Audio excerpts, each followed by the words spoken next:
we're adding another subject, and it is not one that many people have expected, and it is that you will be able to learn chess on Duolingo. Chess? It's a game, but it is, it's an after-school program, and it is a game that really can make you smarter. We know there's just a lot of people who tell you, very similar as with Spanish, where they're just like, I've always wanted to learn chess, but I'm kind of never really had the time, or it seems intimidating, etc. So our goal is to get a lot of people into chess. And the idea is to let them learn how to think logically. One of the reasons why we started, there's a number of reasons why we started, but one of the reasons I greenlit the project, by the way, was not my idea to teach chess, but I greenlit it. And one of the reasons was because in my country, in Guatemala, our education system in Guatemala is just not working. One of the things that the Minister of Education told me was, look, we're failing so much that at this point, I just want them to learn how to think somewhat.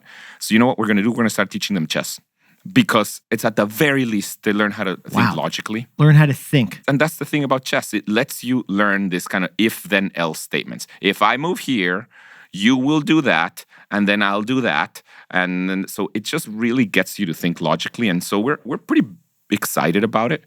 We also think there's a large audience for it. I don't have a very precise date for it, but it's coming pretty soon. Yeah, it's an amazing project. It's all kinds of good things that have happened since we started working on it. Huge congratulations, Luis. Jack and I know how much goes into a product launch. We always say ABLE, always be launching everything.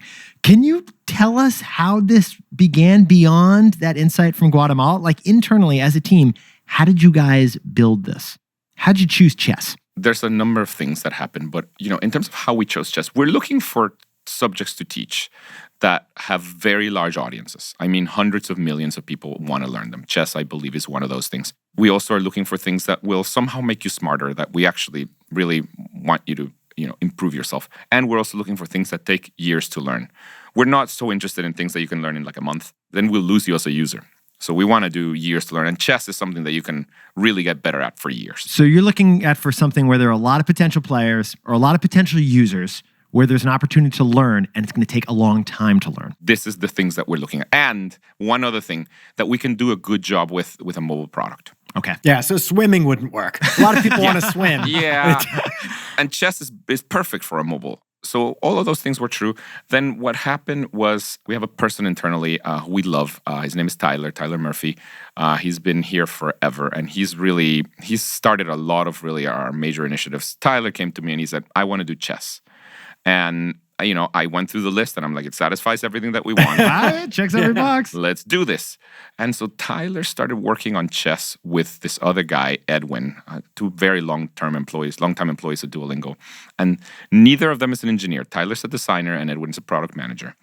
And what was amazing about chess is all other projects that we started in the past, we needed to put like a team on them with engineers and everything. In this case, we did not. We just let them, we're like, okay, you know what? At the moment, I have no engineers to give you.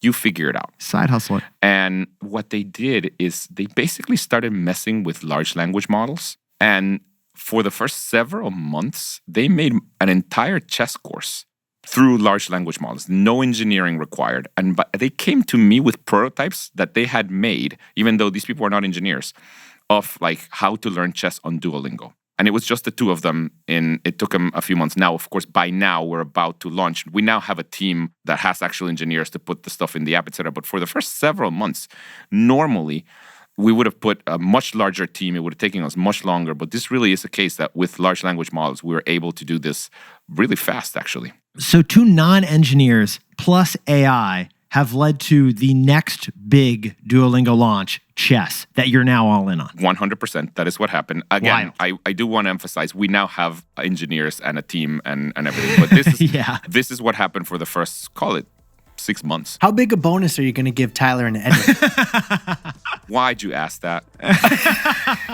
Now you put, because I know these two dudes are going to be listening to this podcast, and now they're going to be like, yo, where's my bonus? Why'd you do that? Jack, I think I see the owl showing up behind Luis with a checkbook. What is this? Don't do that. Don't do that.